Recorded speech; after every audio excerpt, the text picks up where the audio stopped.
Assalamualaikum warahmatullahi wabarakatuh. Salam sejahtera untuk kita semua. Selamat datang kembali di Universitas ABRI 1. Nah, malam ini saya tergelitik lagi nih. Karena ada berita-berita yang sebenarnya tidak membuat kita kaget ya. Bukan hal yang surprise. Karena itu sebenarnya hal-hal yang sudah bisa diprediksi ya.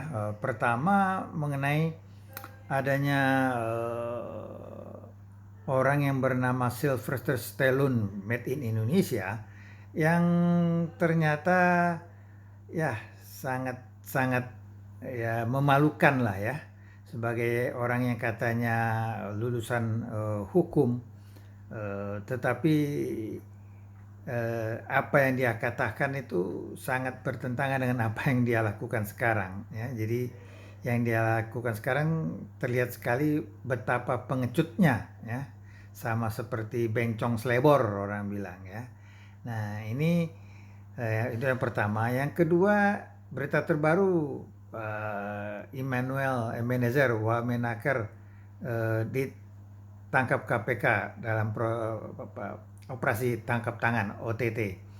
Ini juga sebenarnya tidak mengagetkan sih ya, karena ini juga bisa diprediksi. Karena apa?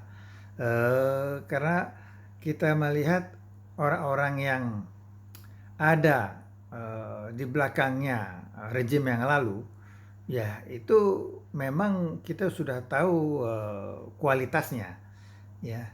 Karena kita juga melihat dari bukti empiris selama ini bahwa orang baik itu akan didukung oleh orang baik. Tapi kalau penjahat pasti akan didukung oleh penjahat gitu ya.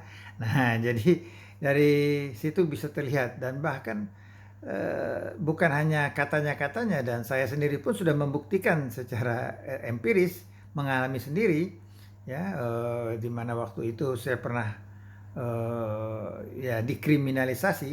Nah, dan di apa ya, di diperlakukan dengan tidak benar. Nah itu sama juga, saya didukung oleh teman-teman di suatu instansi itu oleh orang-orang yang baik-baik. Nah, tetapi yang penjahatnya ini ya didukung oleh orang penjahat juga gitu loh. Jadi sebenarnya itulah memang fakta yang terbukti ya. Nah, ada di lain hal juga, kalau orang yang memang tidak genuine itu hanya sibuk dengan pencitraan, memang itulah hasilnya ya.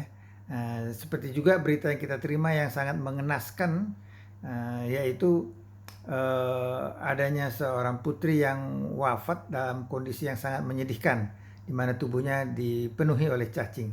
Ini sangat mengenaskan, di mana ini menunjukkan hal ini bisa terjadi karena gubernurnya sibuk ngonten, anak buahnya jadi tidak bisa dikendalikan untuk melaksanakan tugasnya, yaitu melayani masyarakat. Nah, jadi tidak bisa juga kita langsung menyalahkan apakah bupati, apakah camat, apakah lurah, apakah kepala desa.